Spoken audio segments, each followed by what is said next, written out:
Hello दोस्तों, एक बार फिर से लेकर आ चुका हूँ एक अनोखी कहानी के साथ। तो चलिए दोस्तों, बात करते हैं एक ऐसा महान महाजनपद के बारे में जिसमें न जाने कितने महान साम्राज्य और महान सम्राट का उदय हुआ।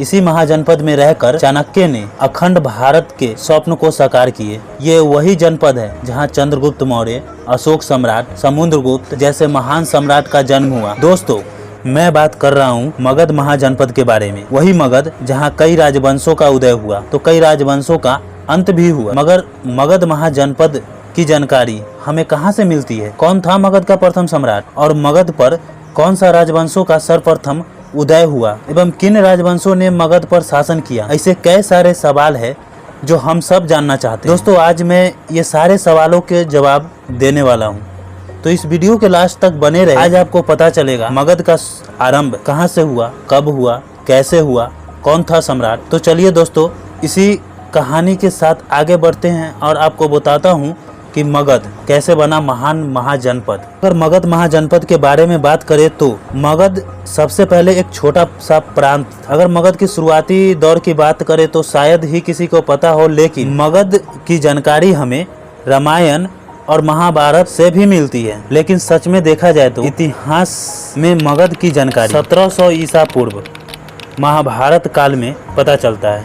मगर दोस्तों, जहाँ तक इतिहासों से पता चलता है 1700 ईसा पूर्व मगध का सम्राट बृहदत्त था जिसने मगध प्रांत की स्थापना किया। मगर इसमें कितनी सच्चाई है ये किसी को नहीं पता। हाँ, लेकिन महाभारत में हमें मगध प्रांत की जानकारी मिलती है जहाँ बृहदत्त के ही वंशज, जिसका नाम जरासंध था, जो मगध का सबसे शक्तिशाली राजा। कहा जाता है कि वह जरासंध का जन्म 2 माओं के गर्भ से हुआ था, जिस वजह से उसको मार पाना असंभव था। और ये बात भगवान श्री कृष्ण को पता थी। वो भी जानते थे कि जरासंध का वध करना इतना आसान नहीं है। तब उन्होंने पांडु पुत्र भीम को कहा कि तुम जरासंध का वध कर सकते हो, लेकिन उसे युद्ध में नहीं हरा सकते। उसे हराने के लिए आपको मल्ल युद्ध की चुनौती देनी पड़ेगी। तब भीम जरासंध को मल्ल युद्ध की चुनौती देता है और जरासंध इसे स्वीकार कर लेता है। तब दोनों मल्ल युद्ध करते हैं, लेकिन जरासंध भीम को बार बार परास्त कर देता था। मगर श्री कृष्ण भीम को इशारों से बताते हैं कि जरासंध का अगर वध करना है तो उसके शरीर के 2 हिस्से करो और विपरीत दिशाओं में फेंक दो।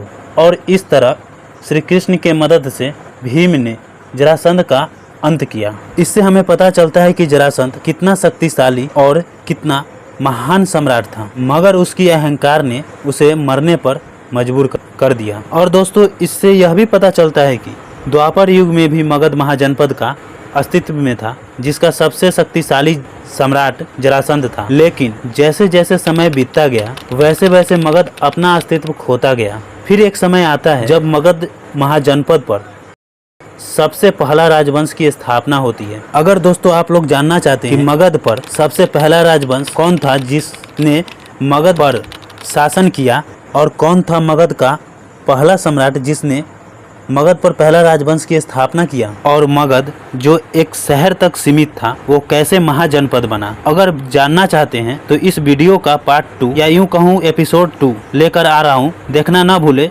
तब तक के लिए टेक केयर, गुड बाय।